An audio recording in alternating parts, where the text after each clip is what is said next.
నమస్కారం. అంతర్జాతీయ ప్రమాణాలతో అమరావతి రోజు రోజుకు అభివృద్ధి జరుగుతున్న పరిస్థితి కనబడుతుంది. ఈ నేపథ్యంలో ఆంధ్రప్రదేశ్లో ప్రత్యేకంగా అమరావతి పరిసర ప్రాంతాల్లో రియల్ ఎస్టేట్ రంగం ఏమాత్రం ఆశించినంతగా లేదు అని చెప్పి కొంతమంది ఆవేదన వ్యక్తం చేస్తున్నారు. మరికొంతమంది మాత్రం హైదరాబాద్ను మించిన స్థాయిలో రేట్లు ఉన్నాయి, అందుకే కొంత డెవలప్మెంట్ కనబడట్లేదు అంటూ కూడా కొంతమంది చెప్తున్నారు.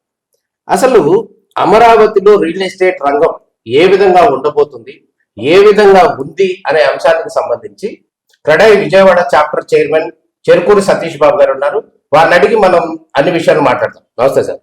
నమస్తే సార్, ఎట్లా ఉంది అంతర్జాతీయ ప్రమాణాలతో రూపుదిద్దుకుంటున్నటువంటి అమరావతిలో రియల్ ఎస్టేట్ రంగం ఏ విధంగా ఉంది అంటే ఎట్లా చెప్తారు? అంటే యాక్చువల్గా ఇప్పుడు అమరావతిలో ఇప్పుడు లాస్ట్ 6 months నుంచి, అంటే లాస్ట్ 2 years నుంచి డెవలప్మెంట్ కొత్త గవర్నమెంట్ వచ్చింది. 2 years నుంచి అన్ని దాన్ని ఒక సెటరేట్ చేసుకుంటా కొంచెం అంతకుముందు జరిగిన ఇబ్బందులన్నీ మళ్ళీ దాన్ని సెటరేట్ చేసుకుని ఆల్మోస్ట్ ఇప్పుడు టెండర్లు వర్క్స్ అన్ని కూడా మళ్ళా కొన్ని బిల్డింగ్స్ ఆగిపోయిన బిల్డింగ్స్ కొన్ని వాటిని మళ్ళా ఐఐటి చెన్నై వాళ్ళందరినీ పిలిచి అన్ని చూసుకుని మళ్ళీ టెక్నికల్ అప్రూవల్స్ అన్ని వాటిని ఇంజనీరింగ్ సైడ్ అన్ని కూడా చూసుకుని కొంత టైం పట్టింది అవన్నీ కూడా. ఇప్పుడు వర్క్స్ కూడా ఆల్మోస్ట్ చాలా చోట్ల స్టార్ట్ అయింది వర్క్స్ కూడా. సో ఇదేంటంటే కొంచెం మనకి ఒక 1 year నుంచి ఒక 2 years లోగా ఈ రోడ్స్ కానీ ఈ బిల్డింగ్స్ కానీ రెడీ అవుతుంది. ఇప్పుడు ఆల్మోస్ట్ అంతకుముందు మనకి ఈ ఆఫీసర్స్ కి కట్టిన క్వార్టర్స్ కానీ జడ్జెస్ గారు కానీ ఇలా గవర్నమెంట్ ఆఫీసర్లు కానీ ఇవన్నీ కూడా నాకు తెలిసి ఇంకో 3-4 నెలలు మోస్ట్లీ వాళ్ళు మూవ్ అవుతారు దాంట్లోకి. అప్పుడు ఆటోమేటిక్ గవర్నమెంట్ కూడా ఈ రెవెన్యూ బర్డెన్ తగ్గుతుంది. ఎందుకంటే సిటీలో చాలా రెంటల్స్ పే చేసి ఉంటున్నారు. సో ముందు వాళ్ళకి కూడా అలాట్మెంట్స్ కూడా జరిగిపోతున్నాయి. సో వర్క్స్ అయితే మాత్రం బాగానే జరుగుతున్నాయి అక్కడ. అది ఓకే. ఇప్పుడు జనరల్ గా మనం ఆలోచిస్తే మీరు క్రెడై ప్రతినిధిగా లేదా చాప్టర్ చైర్మన్ గా మనం మాట్లాడుకుంటే ఇప్పుడు ప్రభుత్వం తరపు నుంచి మీ రియల్ ఎస్టేట్ రంగానికి సంబంధించి ప్రభుత్వం తరపు నుంచి అనుమతుల విషయంలో కావచ్చు, లేకపోతే మీకు ఇచ్చే ఫెసిలిటీస్ కల్పించే విషయంలో ప్రభుత్వం స్పందన ఎట్లా ఉందంటారు? ప్రభుత్వం అంటే మాకు ఎంఐడి నుంచి మామూలుగా ఇప్పుడు గవర్నమెంట్ ఇప్పుడు మున్సిపల్ అడ్మినిస్ట్రేషన్ కానీ ఏపీసీఆర్డీ నుంచి కానీ మాకు ఈ బిల్డింగ్స్ లో కొంచెం వెసులుబాటు, జియోలో కొన్ని వెసులుబాటు కూడా తీసుకొచ్చారు, సెట్ బ్యాక్స్ లో కూడా. అట్లాగే గవర్నమెంట్ కూడా ఇప్పుడు మేము మొన్న మా క్రెడై తరఫున సిఆర్డీ చైర్మన్ మన కన్నబాబు గారిని కలిసినప్పుడు వాళ్ళు కూడా కొంచెం ఈ పీపీపీ మోడల్లో కానీ జాయింట్ డెవలప్మెంట్గా కూడా బిల్డర్స్ కూడా వాళ్ళు మేము ప్రపోజల్స్ కూడా ఇమ్మంటున్నారు. అంటే గవర్నమెంట్ మామూలుగా మేము మామూలుగా బయట అంతకుముందు ల్యాండ్ ఓవర్స్ దగ్గర డెవలప్మెంట్ చేసినట్టుగా ఆ పద్ధతిలోనే మేము అడిగాము. గవర్నమెంట్ కూడా దాన్ని మా ప్రపోజల్స్ ఇమ్మంటే మేము క్రెడై తరపు నుంచి కూడా కొంచెం ప్రపోజల్స్ అన్ని రెడీ చేసి ఇస్తున్నాం. సో గవర్నమెంట్ కూడా దాన్ని వాళ్ళు కన్సిడర్ చేస్తారని మేము అనుకుంటున్నాం. ఇప్పుడు హ్యాపీ నెస్ట్ అనేది అప్పుడు గత ప్రభుత్వంలో, ఇదే టీడీపీ ప్రభుత్వంలోనే ఎంతో సక్సెస్ఫుల్ ప్రాజెక్ట్ గా కూడా ముందుకు వచ్చింది. మళ్ళీ ఎందుకో మరి వెనకపోయిన పరిస్థితి కనపడుతుంది. ఎందుకు ఇటు జనాలు నమ్మలేదా, లేకపోతే ప్రభుత్వం వెనక తగ్గింది అనుకోవాలా? నమ్మటం అంటే హ్యాపీనెస్ అనౌన్స్ చేసినప్పుడు ఏంటంటే మామూలుగా హ్యాపీనెస్ ఆల్మోస్ట్ 2017-18 అట్లా స్టార్ట్ చేశారు. ఆల్మోస్ట్ గవర్నమెంట్ 18 అట్లా. సో గవర్నమెంట్ ఏంటంటే మామూలు దాన్ని అందరూ అసలు అది హ్యాపీనెస్ అనౌన్స్ చేసినప్పుడు 1/2 hour లోనే ప్లాట్స్ కూడా అన్ని కూడా సో ఏంటంటే అన్ఫార్చునేట్ గా తర్వాత మనకి గవర్నమెంట్ మారిన తర్వాత కొంచెం డిలే జరగడం జరిగింది. సో ఏంటంటే కొంచెం ఇన్వెస్టర్స్ కి మాత్రం, అందుకే గవర్నమెంట్ కొంచెం ఏదైనా ఇన్వెస్టర్స్ కి మా అబ్జర్వేషన్ ఇప్పుడు అర్థమైంది, ఎంత కొంత ఇన్ఫ్రాస్ట్రక్చర్ వస్తే కనుక ఈ డెవలప్మెంట్ వస్తే వాళ్ళు కూడా ఇంట్రెస్ట్, ఎవరైనా కూడా బిల్డర్లు కానీ అట్లాగే బయర్ కూడా కొనడానికి ఇంట్రెస్ట్ చూపిస్తారు కొంచెం. సో గవర్నమెంట్ కూడా ప్రస్తుతం ఏంటంటే ఇన్ఫ్రాస్ట్రక్చర్ డెవలప్మెంట్ ఎక్కువ కాన్సన్ట్రేట్ చేస్తాను. సో వాళ్ళు అవన్నీ కూడా చేస్తే ఆటోమేటిక్ గా రెసిడెన్షియల్ రిక్వైర్మెంట్స్ కూడా వచ్చేస్తాయి ఆటోమేటిక్ గా. ఈ ఫేస్ వైజ్ గా జరుగుతుంది కూడా.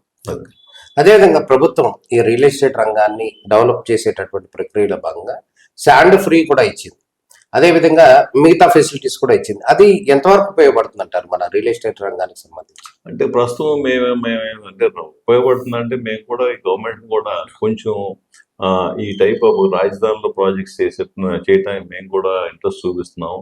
సో అంటే అవుట్ సైడ్ బిల్డర్స్ కొంచెం అంటే పెద్ద పెద్ద బాంబే, ఢిల్లీ అట్లాంటి బిల్డర్స్ కూడా క్రడైలో ఉన్నారు. వాళ్ళు కూడా అడిగారు ఇక్కడ విజయవాడ క్యాపిటల్ గురించి మామూలుగా మమ్మల్ని కూడా. సో మేమేంటంటే గవర్నమెంట్ కూడా కొంచెం ఇక్కడ ఉన్న లోకల్ బిల్డర్స్ కూడా వాళ్ళకి కూడా కొంచెం ఏపీలో ఉన్న వాళ్ళకి కొంచెం రిజిస్ట్రేషన్ అమౌంట్స్ కానీ కొంచెం ఇట్లా కొత్తగా క్యాపిటల్ స్టార్ట్ చేసి వెసులుబాటు ఇస్తే గవర్నమెంట్ కొంచెం రిజిస్ట్రేషన్ అమౌంట్స్ కూడా కొంచెం బర్డెన్ అవి కూడా తగ్గిస్తే కొంచెం ఆ బర్డెన్ మళ్ళీ ఏంటంటే కస్టమర్ మీద కూడా తగ్గుతుంది. కాబట్టి కొంచెం గవర్నమెంట్ ఇలాంటివి కూడా కన్సిడర్ చేస్తే ఐ థింక్ అది కూడా బాగానే ఉంటుంది. మేము ప్రపోజల్ ఇచ్చాము. I think it's in the process అండి. ఇప్పుడు రియల్ ఎస్టేట్ రంగానికి సంబంధించి, అమరావతి రియల్ ఎస్టేట్కి సంబంధించి కొన్ని ఆరోపణలు కూడా వస్తున్నాయి. ఏంటంటే ఇప్పుడున్న ప్రజెంట్ ఉన్న మార్కెట్ వాల్యూ కనుక గమనించినట్లయితే ఎప్పుడో డెవలప్ అయిపోయినటువంటి హైదరాబాద్ తో ఈక్వల్ గా ఉంది, ఇక్కడ రేట్లు ఎక్కువగా ఉన్నాయి, అందుకే రియల్ ఎస్టేట్ డెవలప్మెంట్ అవ్వట్లేదు అనేటటువంటి ఆరోపణలు కూడా వస్తున్నాయి. అంటే మాకు బైఫర్కేషన్ అవగానే, యాక్చువల్గా ఏపీలో బైఫర్కేషన్ అవగానే, ఆంధ్రప్రదేశ్ అవగానే సడన్ గా విజయవాడలో ఇక్కడ అమరావతిలో క్యాపిటల్ అనగానే ఏమైందంటే మాకు ఒకేసారి రేట్లు ఆల్మోస్ట్ డబుల్ లాగా పెరిగిపోయినాయి, వర్టికల్ గా అలా పెరిగిపోయినాయి. సో ఎప్పుడైనా బిల్డర్ ఎప్పుడైనా ఈ ప్రాజెక్ట్స్ చేసేటప్పుడు తన కన్స్ట్రక్షన్ కాస్ట్ చూసుకుంటారు, అంటే కస్టమర్ కి పడే చూస్తే కానీ ఒకేసారి మనం ఆ మిస్ మ్యాచింగ్ జరిగితే మాత్రం అది ఆటోమేటిక్ గా అది కొంచెం ప్రాబ్లం అవుతుంది. సో అట్లా కూడా వన్ ఆఫ్ ది రీజన్ అన్నమాట. సో ఏంటంటే ఇప్పుడిప్పుడే అన్ని కూడా కొంచెం సైట్గా అబ్జర్వ్ చేస్తే విజయవాడలో లాస్ట్ 5 years నుంచి సైట్ రేట్లు కూడా ఏం పెరగలేదు. సో ఏంటంటే అది ఎందుకు కారణం అంటే అంతకుముందు ఒకేసారి 5 years బ్యాక్ వర్టికల్ గా చాలా పైకి పెరిగిపోవడం వల్ల అది కూడా one of the reason already పెరిగింది. సో ఏంటంటే దీని మీద మనం ఇప్పుడు స్లోగా కొంచెం ఇప్పుడు హైదరాబాద్ లో కూడా ఇప్పుడు యాక్చువల్గా లాస్ట్ 3-4 years లో అక్కడ కూడా బాగా వర్టికల్ గా పెరిగి ఇప్పుడు హైదరాబాద్ లో కూడా కొంచెం మార్కెట్ స్లోగా ఉందని చెప్తున్నారు. స్లోగా ఉన్న మాట వాస్తవమైన, కాకపోతే వీళ్ళు ఏం చెప్తున్నారంటే అక్కడ ఉన్న రేట్లు ఇక్కడ ఉన్న రేట్లు ఈక్వల్ అయిపోతున్నాయి అన్నట్టు లేదు. హైదరాబాద్ లో రేట్లు ఎక్కువ. హైదరాబాద్ అంటే ఇంటర్నేషనల్ సిటీలా డెవలప్ అయిపోయింది. సో రేట్లు కూడా ఉంటాయి. కానీ ఏంటంటే అక్కడ కూడా ప్రాజెక్ట్స్ కూడా ఇన్వెంటరీ కొంచెం ఎక్కువైంది మామూలుగా కొంచెం. సో ఏంటంటే అక్కడ కూడా అందుకే మార్కెట్ కొంచెం స్లో అయిందని చెప్తున్నారు. ఇప్పుడు ఇతర ప్రాంతాల నుంచి, విదేశాల నుంచి కావచ్చు, ఇతర రాష్ట్రాల నుంచి కావచ్చు, ఆ రియల్ ఎస్టేట్ రంగాన్ని చెయ్యాలనే ఉద్దేశంతో ఎవరైనా అమరావతి వైపు మొగ్గు చూపే అవకాశం ఉందా? ఏమన్నా వస్తున్నారా కొంతమంది అన్న రియల్ ఎస్టేట్ కి సంబంధించి? అంటే వస్తారండి. ఎందుకంటే ఇప్పుడు యాక్చువల్గా మీరు మొదటి నుంచి చూస్తే మామూలుగా మన కోస్టల్లో కృష్ణా జిల్లా, గుంటూరు జిల్లా ఆల్మోస్ట్ 30-40 years నుంచి ఇంటికి వాళ్ళు అమెరికా వెళ్ళిపోయారు. సో వాళ్ళందరూ కూడా వాళ్ళ పేరెంట్స్ కానీ వాళ్ళకి కానీ ఇన్వెస్ట్ చేస్తారు, ల్యాండ్స్ మీద కానీ అపార్ట్మెంట్స్ మీద కొంటారు. ఇంకా ఎంతో కొంత ఎవరికైనా దాన్ని ఏమంటారు, ఒక మాతృభూమి అంటారు, అంటారు కదా. సో వాళ్ళకి ఎప్పుడు కూడా only thing they are watching it. కొంచెం మధ్యలో కొంచెం చిన్న కన్ఫ్యూషన్ వచ్చింది క్యాపిటల్ వల్ల. సో అటు ఇదంతా సెటరేట్ అయితే ఎవరైనా కొంచెం దాన్ని ఇక్కడ వీటిలో మళ్ళీ అక్కడ ఇన్ఫ్రాస్ట్రక్చర్ డెవలప్ అయితే అక్కడ ఇన్వెస్ట్ చేస్తారు. దాన్ని వాళ్ళకి అది ఖచ్చితంగా జరుగుతుంది మా యొక్క. ఎన్ఆర్ఐలకి సంబంధించి అమెరికాలో ఉన్న ఇబ్బందుల నేపథ్యంలో వాళ్ళందరూ కూడా మళ్ళీ ఆంధ్ర వైపు, మీరు అన్నారు ఆంధ్ర ప్రాంతం నుంచి చాలా మంది ఇంటికి ఒకళ్ళు వెళ్ళారని, వాళ్ళందరూ కూడా మళ్ళీ అమరావతి వైపు దృష్టి చూపించే అవకాశం ఉందంటారు. డెవలప్మెంట్ కనపడితే ఖచ్చితంగా వస్తారు. ఇప్పుడు ఎందుకంటే ఇప్పుడు మన ఇవన్నీ కనపడుతున్నాయి ప్రాజెక్ట్స్ ఇవన్నీ. ఇప్పుడు రీసెంట్ గా కంప్యూటర్ దీనిలో క్వాంటమ్ వ్యాలీ అనేది ఒకటి మామూలుగా ఎల్ఎన్టీను ఐబిఎం వాళ్ళతో టైఅప్ అయింది ఉంది. So it's a big game changer. ఇలాంటివి వస్తే ఎంప్లాయ్మెంట్ కూడా పెరుగుతుంది ఖచ్చితంగా. సాఫ్ట్వేర్ మార్కెట్ వాళ్ళు కూడా ఇక్కడ కూడా ఎన్ని కూడా చాలా ఎందుకు టైం పడతాయి, అన్ని మనం ఒకేసారి ఎక్స్పెక్ట్ చేయకూడదు. ఎన్ని పాజిటివ్ ఉంటుందని మేమైతే అనుకుంటున్నాం. అది మేమైతే కాన్ఫిడెంట్ గా ఉన్నాం. 2-3 years లో మార్కెట్ అంతా పాజిటివ్ ఉంటుందని అనుకుంటున్నాం మేమైతే. అవునండి. అదేవిధంగా ఇప్పుడు రాజధానికి సంబంధించి ఒక అనిశ్చితి ఏర్పడింది. అంటే గత ప్రభుత్వం వచ్చి ఇక్కడ కాదు 3 రాజధానులు చేద్దాం అంటున్నారు, రేపొద్దున వచ్చి ఇంకొకళ్ళు ఇంకో రకం మాట్లాడచ్చు, చంద్రబాబు గారు ఉంటే అమరావతి ఉంటుంది. ఇటువంటి కన్ఫ్యూజన్ అనేది జనాల్లో ఉంది. అంటే ఈయన ఉంటే బాగుంటది, లేకపోతే మారితే ఇంకోటి ఉంటదేమో, ఇంకోటి ఏం చేయాలనేటటువంటి డౌట్ ఉన్న పరిస్థితి కనపడుతుంది సగటు మనుషులు. సో ఆ భయాలు పోవాలంటే ప్రభుత్వం ఏం చేయాలని అనుకుంటున్నారు రాజధానికి సంబంధించి? అంటే మనకి యాక్చువల్గా June 2, 2024 మనకి జాయింట్ క్యాపిటల్ గా మనం బైఫికేషన్ చేసినప్పుడు ఒక 10 years మనకి జాయింట్ క్యాపిటల్ గా పెట్టారు. ఉమ్మడి రాజధాని సో హైదరాబాద్. మన రాజధాని ఉంది. సో June 2nd of 2024 అది అయిపోయింది. ఉమ్, సో దానికి కూడా మనం కొంచెం చట్టబద్ధత లాగా కల్పిస్తే, ఉమ్, అంటే గవర్నమెంట్ కూడా ఆ ప్రాసెస్ లో ఉంది. దాన్ని ఇక్కడ క్యాబినెట్ లో పాస్ చేసుకుని పార్లమెంట్ లో ఈ సెషన్ లో కూడా బిల్ పాస్ చేద్దాం అని చూస్తున్నారు. సో దట్ ఇంటికి అమరావతి రాజధాని ఉండాలి. ఉమ్. అది కూడా చేస్తే కనుక ఇంకా ఇన్వెస్టర్స్ కానీ ఎవరికి పీపుల్స్ లో కూడా కాన్ఫిడెన్స్ వస్తుంది. ఇదేంటి అమరావతి క్యాపిటల్ గా ఉంటుంది. అది అందరికీ మంచిది. అవునండి. అటువంటిది నా ప్రస్తావన వచ్చి అది ఫుల్ఫిల్ అయితే కనుక ఖచ్చితంగా ఆ కాన్ఫిడెంట్ అనేది ఇవ్వగలుగుతారు. పాజిటివ్ గా ఉంటుంది. అంటే కొంచెం కన్ఫ్యూజన్ లేకుండా ఉంటుంది. అది నా ఉద్దేశం. అది ఇప్పుడు మన క్రెడాయి తరపు నుంచి అమరావతిలో కానీ అమరావతి సరౌండింగ్స్ లో కానీ ఎటువంటి ప్రాజెక్ట్స్ ని తీసుకురావాలని చూస్తున్నారు? అమరావతిలో ఇప్పుడు గవర్నమెంట్ మొన్న మేము ప్రాపర్టీ షో పెట్టినప్పుడు, అంటే యాక్చువల్ గా మొన్న మినియేచర్ పెట్టాం. దాంట్లో థీమ్ సిటీస్ అని డిఫరెంట్, అంటే జస్టిస్ సిటీ అని ఉంది, మామూలుగా నాలెడ్జ్ సిటీ అని ఉంది, అట్లాగే హెల్త్ సిటీ అని రకరకాల ఎన్ని కూడా కాన్సెప్ట్స్ అన్ని ఉన్నాయి. సో ఆల్రెడీ ఎడ్యుకేషన్ ఇన్స్టిట్యూషన్స్ విట్టోడ్ పెట్టారు, SRM పెట్టారు. మళ్ళీ షార్ట్లీ మొన్న వీళ్ళు కూడా ల్యాండ్ అలాట్ అయింది, వాళ్ళు కూడా స్టార్ట్ చేస్తున్నారు అన్నారు. ఎవరికి XLRI ప్లస్ బిట్స్ పిల్ అని. అట్లాగే హెల్త్ సైడ్ వచ్చేసేపటికి మన వసుధారకం క్యాన్సర్ హాస్పిటల్ కూడా భూమి పూజ చేశారన్నారు. అట్లాగే LV ప్రసాద్ గారు ఇన్స్టిట్యూట్ కూడా అది కూడా స్టార్ట్ అవుతుంది అన్నారు. అట్లాగే మన స్పోర్ట్స్ సిటీ దానిలో మన MSK ప్రసాద్ క్రికెట్ అకాడమీ ఒకటి, వాళ్ళకు కూడా ల్యాండ్ అలాట్ చేశారు. అట్లాగే మన నెక్స్ట్ గోపీచంద్ పుల్లు షెటిల్. సో అన్ని కూడా అన్ని ల్యాండ్స్ అన్ని అలాట్ చేయటం, వాళ్ళు మన కొన్ని అట్లాగే నేషనల్ ఫైనాన్షియల్ ఇన్స్టిట్యూషన్ బ్యాంకర్స్ అన్ని పెద్ద బ్యాంక్స్ అన్ని కూడా వాటిలో కూడా ఆ బిల్డింగ్ కూడా కన్స్ట్రక్షన్ అన్ని స్టార్ట్ అయినాయి, చేశారు, ఇవన్నీ జరుగుతున్నాయి. సో ఇవన్నీ ఒక 1 or 2 years లో ఇవన్నీ ఒక షేప్ వస్తాయి. అది 2 years అన్నపడుతుంది మినిమం.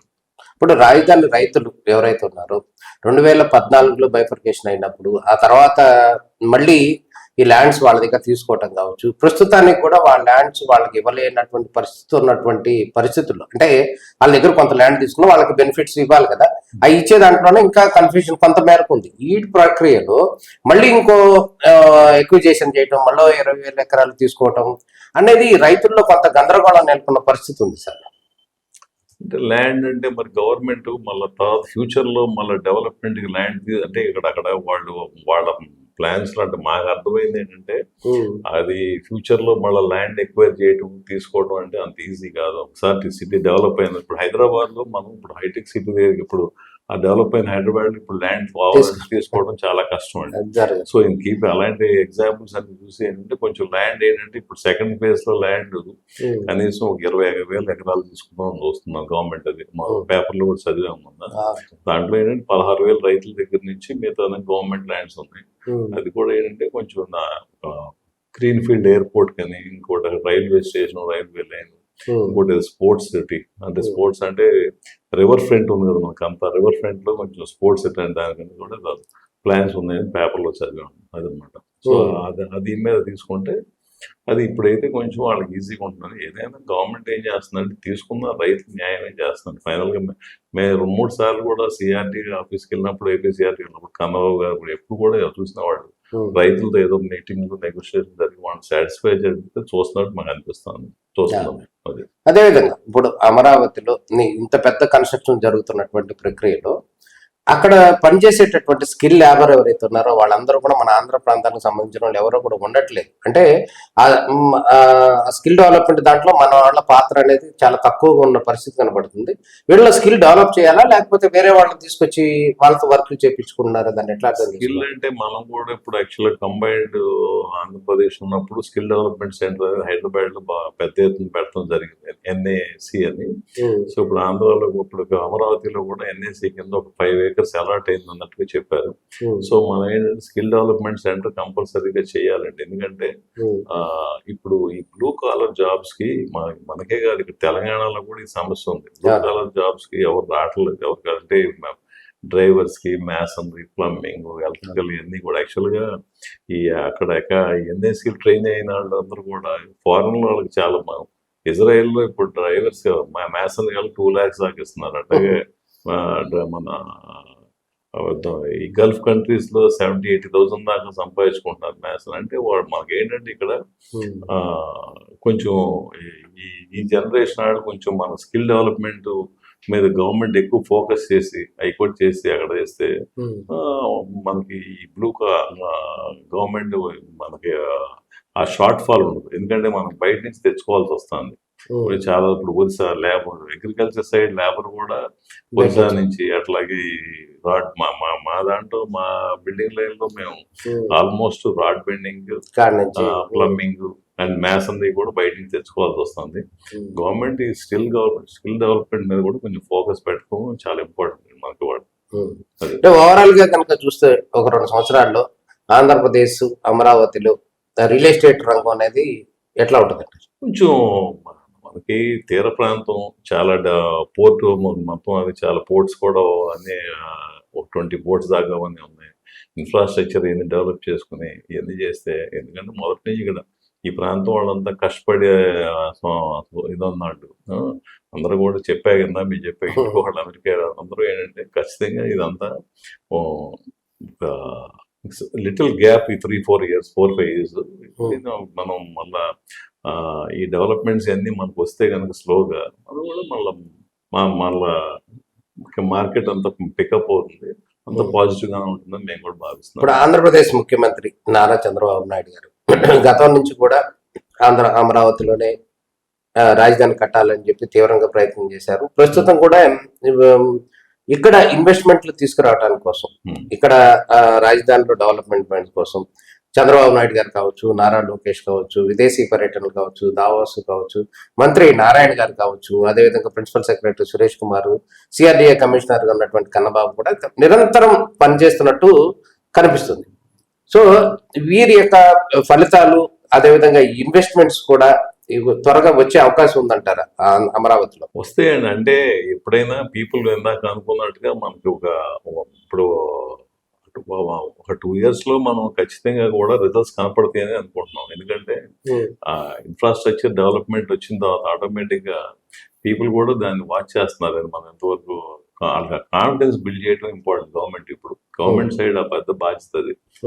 ఇక్కడంతా కూడా అనుకునే మీరు అన్నట్టు కింద రైతులకు కానీ వాళ్ళకి చేయాల్సింది వాళ్ళకి చేయాలి, వాళ్ళకి ఇవ్వాలి.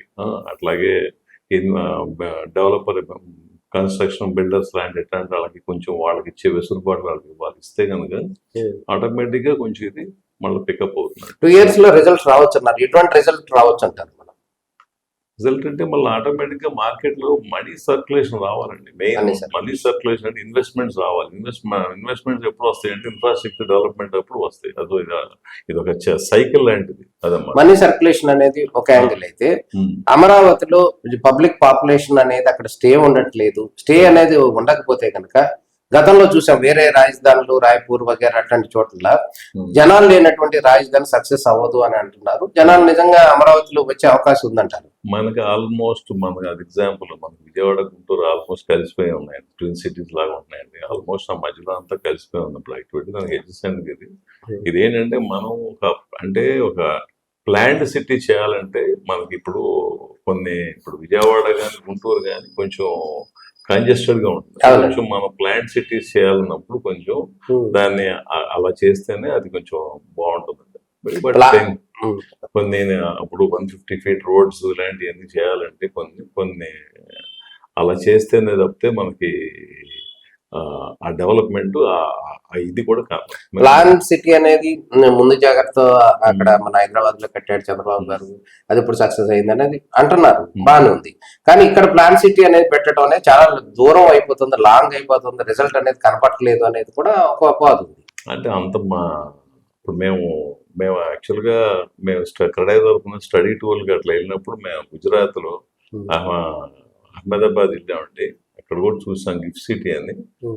అది అడ్జసెంట్ గా ఉంది మామూలుగా, అది కూడా కొద్దిగా. కాకపోతే ఏంటంటే చూసాం గిఫ్ట్ సిటీ కూడా, అక్కడ డెవలప్మెంట్స్ కూడా బాగానే ఉన్నాయి. సో గుజరాత్ మరి మాకైతే అట్లా అది ఈ వాగ్దానం దాంట్లోకి వెళ్తే అది కొంచెం డిఫరెంట్ గా ఉంది. అంటే ఒక ఫారెన్ సిటీ లాగా ఉన్నట్టు ఉంది. ఆ డెవలప్మెంట్ అంతా ప్లాండ్ గా ఉంది. అదన్నమాట. ఇప్పుడు ఇంకో రకమైనటువంటి విషయం ఏంటంటే అమరావతిలో రాజధానిలో ఇన్వెస్ట్మెంట్లు చేయడానికి ఫారిన్ కంట్రీస్ లేకపోతే అదర్ స్టేట్లు మిగతా వాళ్ళందరినీ కూడా వీళ్ళు కొంతవరకు ప్రమోట్ చేస్తున్నారు. ఆంధ్రప్రదేశ్ ముఖ్యమంత్రి కానీ లేకపోతే నారా లోకేష్ కానీ మిగతా పెద్దలందరూ కూడా వీళ్ళు అక్కడ ఎక్స్ప్లెయిన్ చేసి అక్కడ ఇన్వెస్ట్ చేయడానికి ప్రయత్నం చేస్తున్నారు. ఓకే, ఇదే యాంగిల్లో మన ఆంధ్రప్రదేశ్ లో ఉన్న వాళ్ళు కానీ పక్కన ఉన్న వాళ్ళని కూడా ప్రమోట్ చేయటం లేదు, వాళ్ళని కూడా కన్విన్స్ చేయట్లేదు అనేటటువంటి అపవాదు కూడా వస్తుంది. మన అమరావతిలో మన ప్రాంతం వాళ్ళు ఇన్వెస్టర్లు కనపట్లేదు, ఎక్కడో సౌత్ కొరియా వాళ్ళు వీళ్ళు వస్తున్నారు అనేది కూడా ఒక అపవాదు కనపడుతుంది. అట్లా ఏముందండి ఎప్పుడు అంటే మన యాక్చువల్గా ఏంటంటే ఇప్పుడు ఇప్పుడు ఇప్పుడు ఒక 2 years అయింది గవర్నమెంట్ వచ్చి. సో ఏంటంటే ఇంకా ఏమీ రాలేదు ఏంటి అని దీంతో కొంతమంది అట్లా మాట్లాడచ్చు, మేము కాదంటలేదు. కానీ ఏంటంటే మనకి ఎప్పుడైనా ఒక ఒక ఒక చిన్న కార్యక్రమంలో ఒక అంతరాయం ఏర్పడినప్పుడు దాన్ని మనం సెటరేట్ చేసుకునే కొంచెం టైం పడుతుంది. దాని ఆ టైం తీసుకుంటుంది. అది ఇప్పుడు ఆ డెవలప్మెంట్స్ అన్ని కూడా మళ్ళీ సెటరేట్ అయింది అని అనిపిస్తుంది. మామూలుగా అంతే మనం రోజు పేపర్లో చదువుతున్నాం అన్ని కూడా ఎందుకు ఆలస్యం అయింది ఏంటని క్లియర్ కనపడుతుంది. సో అన్నీ కూడా మళ్ళీ అవన్నీ కూడా ఇప్పుడు వర్క్ ఇప్పుడు అవన్నీ సెటరేట్ చేసిన తర్వాత కన్స్ట్రక్షన్స్ కూడా స్టార్ట్ అయినాయి. సో ఐ థింక్ నేను అనుకుంటాం ఖచ్చితంగా 2 years లో మాత్రం చాలా చేంజ్ ఉంటుందని నేనైతే ఎక్స్పెక్ట్ చేస్తాను. మంగళగిరి వంటి ప్రాంతాల్లో కూడా ఈ ఫ్లాట్స్ వీటికి కూడా కొంత డిమాండ్ పెరిగింది ఈ రాజధాని సరౌండింగ్ అంటున్నారు సార్. అది మనం అనుకోవచ్చు. మేము ఇప్పుడు మీరు చూడండి, మరి యాక్చువల్గా ల్యాండ్ ఎప్పుడు కూడా ఒకేసారి మనకు ఎప్పుడైనా గ్రాడ్యువల్ గా పెరుగుతుంది. ఒకేసారి మనకు క్యాపిటల్ ఇన్వెస్ట్మెంట్ తర్వాత ఒకేసారి అది చాలా ఎక్కువ వర్టికల్ గా డబల్ చెప్పేటప్పటికి దాని వల్ల కూడా ఒక చిన్న ప్రాబ్లం. ఇది ఏంటంటే దాన్ని మీట్ అవ్వటం అనేది సో ఒకసారి ఆ రేట్లు ఎవరు జరిగినాయి అనుకోండి, ఇక్కడ పబ్లిక్ ఎట్లా ఉంటుందంటే ఇక ఆ రేట్ వచ్చేదాకా అమ్మను కూడా అది ప్రాబ్లం. ఆయన అమ్ముకుంటారంటే ఆయన అవసరమే కొనుక్కుంటారు, కానీ అది మార్కెట్ అని ఎట్లా డిసైడ్ చేస్తాం మనం అవసరాన్ని బట్టి. ఓవరాల్ గా అయితే రియల్ ఎస్టేట్ రంగం అమరావతిలో బాగుంటది అనేది మీ హోప్ ఎక్స్పెక్ట్ చేస్తున్నారు. అమరావతి ఏపీలో అంతా బాగానే ఉంటుందండి. విశాఖపట్నంలో వచ్చే ప్రాజెక్ట్ విశాఖపట్నంలో వస్తున్నాయి, అమరావతిలో జరిగే యాక్టివిటీ జరుగుతుంది. అటే మన కర్నూలు సైడ్ జరిగేది అన్ని చోట్ల కూడా అన్ని మనకు అన్ని కనెక్టివిటీ, రోడ్ కనెక్టివిటీ అన్ని కూడా బాగా అన్ని సెంట్రల్ గవర్నమెంట్ సైడ్ నుంచి కూడా బాగా కోఆపరేషన్ మొత్తం అన్ని కూడా కనెక్టివిటీస్ అన్ని కూడా కనపడుతున్నాయి. సో మనకు అంతా బాగానే ఉంటుంది అనిపిస్తుంది. అమరావతి లేకపోతే ఆంధ్రప్రదేశ్ అభివృద్ధిలో క్రెడాయి పాత్ర ఏంటి అంటే ఏం చెప్తారు? అదే క్రెడాయి విజయవాడ చాప్టర్ చైర్మన్ గా మీరేం చెప్తారు? మాకేముందని మాకు మంచి మంచి బిల్డింగ్లు కట్టాలని, అమరావతి తొందరగా డెవలప్ అయితే అమరావతిలో కూడా ప్రాజెక్ట్స్ చేయాలని మా కోరిక. అది క్యాపిటల్. ఎందుకంటే విజయవాడ ఆల్మోస్ట్ ఇదంతా ఇక్కడ కొంచెం విజయవాడ అంటే కంజెస్టెడ్ గా అయిపోయింది. అంటే కొంచెం పాపులేషన్ విజయవాడ స్ప్రెడ్ అవ్వాల, ఇప్పుడు స్ప్రెడ్ అయింది కొంచెం. సో ఏంటంటే మనం ఇప్పుడు పీపుల్ కూడా ఇప్పుడు స్టాండ్ లోన్ అపార్ట్మెంట్స్ కన్నా గేటెడ్ కమ్యూనిటీస్ ఇష్టపడుతున్నారు. గేటెడ్ అంటే కొంచెం ఎమ్యూనిటీస్ ఉన్నవాటి, ఒక 10 apartments 20 కన్నా people they want to go. Even 2 bedroom 3 bedroom వాళ్ళు కూడా ఒక ఎమ్యూనిటీస్ ఉన్నట్టు, పిల్లల ప్లే గ్రౌండ్, ఇట్లాంటి వాకింగ్ ట్రాక్లు, అలాంటి ప్రాజెక్టులు చేయాలంటే మేము బయటకు వెళ్ళాల్సిందే. బయటకు వెళ్తే ఎన్ని ఫెసిలిటీస్ ఉంటాయి, అటు అమరావతి వైపు కానీ ఇటేపు కానీ ఇటు విజయవాడ వైపు పెద్ద ఎక్స్టెంట్ లోకి వెళ్తే ఈ ఫెసిలిటీస్ అన్ని మనం చేయగలుగుతాం. అప్పుడు అది చేయాలంటే ఇన్ఫ్రాస్ట్రక్చర్ కూడా డెవలప్ అవ్వాలి. సతీష్ గారు ఒక విషయం చెప్పాలి ఏంటంటే అమరావతిలో భవిష్యత్తు ఆశాజనకంగా ఉంటుంది అనేటటువంటి ప్రక్రియలో భాగంగా కొంతమంది ఆశావాదులు అమరావతి సరౌండింగ్ లో ప్లాట్స్ కొనడానికి విరివిగా వస్తున్నారు, కొంటున్నారు. అంతవరకు జరుగుతుంది. బిల్డర్ ఎవరైతే ఉన్నారో బిల్డర్ వాళ్ళకి ఫ్లాట్స్ ఇవ్వట్లేదు, ఫ్లాట్స్ అంటే అలాట్ చేయట్లేదు, ప్లస్ ఆ కట్టినటువంటి ఫ్లాట్స్ కూడా నాణ్యతా ప్రమాణాలు ఉండట్లేదని చెప్పి బాధితులు గగ్గోలు పెడుతున్నటువంటి పరిస్థితి కనపడుతుంది. ఈ నేపథ్యంలో బిల్డర్లు అసలు ఎవరిని నమ్మాలి అంటే ప్రజలు బిల్డర్లు ఎవరిని నమ్మాలి, ఎవరిని నమ్మకూడదు, అసలు ఈ కన్ఫ్యూజన్ లో ఏం చేయాలి? ఎంతో కష్టపడి తెచ్చిన డబ్బులు ఎవరో అనామక బిల్డర్కి ఇచ్చేస్తే తీవ్రంగా నష్టపోవాల్సినటువంటి పరిస్థితి వస్తుంది. ఈ నేపథ్యంలో ప్రజలకు ఏం చెప్తారు? ఎట్లాంటి వాళ్ళని నమ్మాలని చెప్తారు బిల్డర్ల విషయంలో? అంటే మనం ఒక ప్రాజెక్టు అంటే ఒక అపార్ట్మెంట్ కొనుక్కునేటప్పుడు అపార్ట్మెంట్ కానీ ఒక లేఅవుట్ స్థలం కానీ ఎప్పుడు కూడా చూసుకోవాల్సింది ఎప్పుడైనా బిల్డర్ యొక్క ట్రాక్ రికార్డ్. ఎందుకంటే వాళ్ళు అంతకుముందు ప్రాజెక్ట్స్ చేస్తుంటారు, చేస్తున్నప్పుడు అక్కడ ఆటోమేటిక్ గా కస్టమర్స్ వెళ్తే కస్టమర్స్ అడిగితే Hmm. ఫీడ్బ్యాక్ ఇస్తారు. Hmm. మనం జస్ట్ మన అపార్ట్మెంట్ కొనుక్కున్న ఆయన ఊరినే ఆ ప్రైస్ తక్కువకి వస్తుందని ఇది ఎందుకు దాన్ని బట్టి నిర్ణయించకూడదు అపార్ట్మెంట్ యొక్క దాని కొనుక్కునే ఇది నా అడ్వైజ్ అయితే మాత్రం Hmm. ఏమంటే మేము మామూలుగా ఏంటంటే ఆ క్వాలిటీ స్టాండర్డ్స్ కట్టేటప్పుడు చూడాలన్నప్పుడు మాత్రం Hmm. ఈ బిల్డర్ అంత ముందు ఎటువంటి అపార్ట్మెంట్లు కట్టారు, Hmm. దాంట్లో ఎట్లా నాణ్యత ఎట్లా ఉంది చూసుకుంటే మంచిదని నా ఒక అభిప్రాయం. అదే ఆ, ఇప్పుడు రాజధానిలో రేట్లు పెరిగిపోయేసరికి లేకపోతే ఒక ఎకరం స్థలం ఉందనుకోండి, లేకపోతే ఒక 500 గజాల స్థలం ఉందనుకో, బిట్టు ఉందనుకో, అతనే బిల్డర్కి అవతారం ఇచ్చేసి వాళ్ళే సొంతగా చేసేస్తున్నారు. దాని మూలంగా కొంత ఇబ్బందులు వస్తున్నాయి, ఆయనకి నాణ్యత ప్రమాణాలు తెలియట్లేదు అనేటటువంటి ఇబ్బందులు ఉన్నాయి. ఈ నేపథ్యంలో ప్రభుత్వమే కానీ ఒకవేళ ఈయన బిల్డరు, ఆథరైజ్డ్ బిల్డరు, లేకపోతే మీ క్రెడాయి తరఫు నుంచి కానీ ఈయన ఆథరైజ్డ్, ఈయన అనాథరైజ్డ్ అని చెప్పి ఒక ఏదన్నా ఒక గుర్తింపు కార్డు అనేది ఇస్తే ఎట్లా ఉంటుంది అంటారు? గుర్తింపు అంటే నిజానికి మీరు చెప్పినట్టు మీరు ఆ బిల్డర్ అపార్ట్మెంట్ దగ్గరికి వెళ్ళి ఎంక్వైరీ చేయాలని అంటున్నారు, నిజమే. ఎక్కడో అమెరికాలో ఉన్న వాళ్ళు, హైదరాబాద్ లో ఉన్న వాళ్ళు ఇక్కడ కొనాలని అనుకుంటారు, వాళ్ళకి ఫ్లాట్ ఏది దొరికిందంటే గమని కొనేస్తారు. సో వాళ్ళంత ఎంక్వైరీ చేసేటటువంటి పరిస్థితి ఉండకపోవచ్చు. అప్పుడు వాళ్ళకి సంబంధించి ఏదైనా ఆథరైజేషన్ ప్రభుత్వం నుంచి కానీ లేకపోతే మీ క్రెడా నుంచి కానీ ఇస్తే ఎట్లా ఉంటుంది? క్రెడిట్ నుంచి అంటే మనం గవర్నమెంట్ అథారిటీస్ కాదు కదా. గవర్నమెంట్ ఏంటంటే ఆల్రెడీ ఏపీ రేరా అనేది సెంట్రల్ గవర్నమెంట్ ఇంట్రడ్యూస్ చేసింది. అంటే ఏది మామూలుగా ఈ మధ్యన ఏంటంటే లాస్ట్ 5 years లో చాలా మంది బిల్డర్లు అంటే ఈ మా దాంట్లో ఉన్నాళ్ళు వన్ టైం పేమెంట్ అని ఒక స్కీమ్స్ కూడా పెట్టారు. ఏంటంటే సపోజ్ అక్కడ 9,000 square feet ఉంటే ఒక లాంచింగ్ రేట్ అని స్టార్టింగ్ లోనే 6,000 అట్లా డౌన్ పేమెంట్ ఇస్తే అమౌంట్ అంతా ఇస్తే కనుక వాళ్ళకి ఒక డిస్కౌంట్. కొంతమంది బ్రాండ్ ఉన్న ప్రాజెక్ట్స్ చేసిన వాళ్ళే కూడా ఇస్తారు, ఎందుకంటే వాళ్ళకి ఇనిషియల్ ఇన్వెస్ట్మెంట్స్ కావాలి కాబట్టి. బ్యాంక్ లో ఇంట్రెస్ట్ కానీ ఇదైతే కొంచెం వాళ్ళకి వర్కౌట్ అవుతుంది, దాంట్లో తప్పలేదు బిజినెస్ పరంగా. కానీ దాన్ని కొంతమంది ఇట్లా రాంగ్ గా కూడా యూటిలైజ్ చేస్తున్నారు. ఏంటంటే ఆ ఫండ్స్ తీసుకెళ్లి వేరే వాటిలో ఇన్వెస్ట్ చేయడం అనేది కూడా జరుగుతుంది. కొంచెం క్రెడిబుల్ ఉన్న బిల్డర్స్ అయితే మాత్రం ఏంటంటే ప్రాజెక్ట్ వచ్చిన డబ్బులు ప్రాజెక్ట్ లోనే యూటిలైజ్ చేస్తారు. సో ఏంటంటే వాళ్ళు కూడా కొనుక్కునే కస్టమర్ కూడా ఈ బిల్డర్ గారు అంత ముందు ఎక్కడ చేశారు, చేసినవన్నీ కూడా చూసుకుంటే జనరల్ గా లాంగ్ రన్ లో ఉండి కొంచెం క్రెడిబుల్ గా ఉన్న బిల్డర్స్ మాత్రం వీళ్ళంత వరకు వాళ్ళకి, ఎందుకంటే అది వాళ్ళు ఒకసారి బ్యాడ్ నేమ్ వస్తే మార్కెట్ లో మళ్ళీ బిజినెస్ చేయడం కూడా కష్టం కాబట్టి. సో కస్టమర్ కూడా అది కూడా చూసుకోవాలి. సెలెక్ట్ ఇప్పుడు మంచి బిల్డర్ దగ్గర కనుక్కుంటే మనకి సేఫ్ అనేది కూడా చూసుకోవాలి. అది మా అడ్వైజ్ అన్నమాట.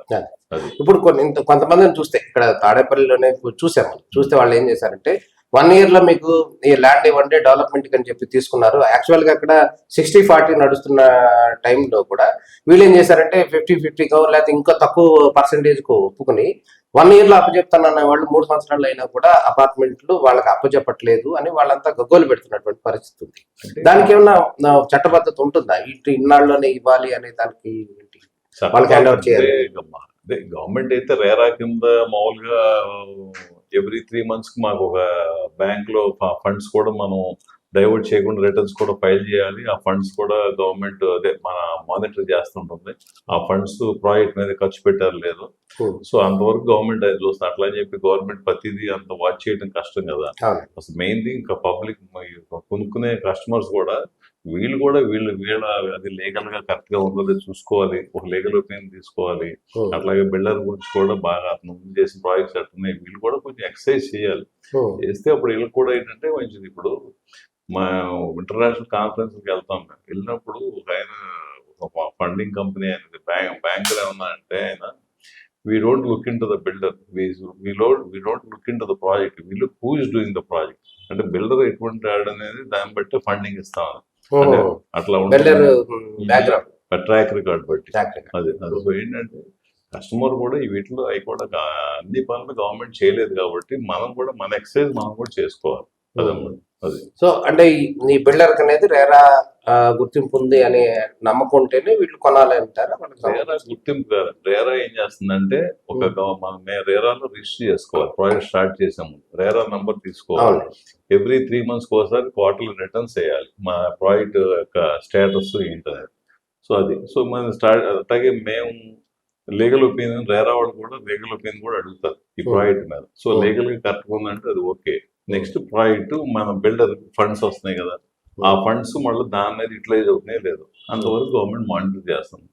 సరే ఇక నాణ్యత గురించి అంటారా, అది 5 years వరకు దానికి ఒక గ్యారంటీ పీరియడ్ లా కొన్ని కొన్ని ప్రికాషన్స్ గవర్నమెంట్ రేరా వాళ్ళు ఏం చెప్తారంటే అవి రాకుండా అయ్యి వస్తే మాత్రం మనకు చెప్తే రేరాలు కంప్లీట్ చేస్తే దాన్ని కూడా ఇది అన్నమాట రెక్టిఫై చేసేటట్టు చూస్తాం. Building complaints. అది కానీ ప్రాజెక్ట్స్ ఫండ్స్ డైవర్ట్ చేయటం లేకపోతే ప్రాజెక్టు డిలే అవటం ఇలాంటివి మాత్రం కొంచెం రెప్యూటెడ్ బిల్డర్స్ చేయాలి. అదే మొత్తానికైతే అమరావతిలో రియల్ ఎస్టేట్ రంగం ఆశాజనకంగా ఉంటుందంటారు సతీష్ బాబు గారు. Congratulations. Thank you. All the best.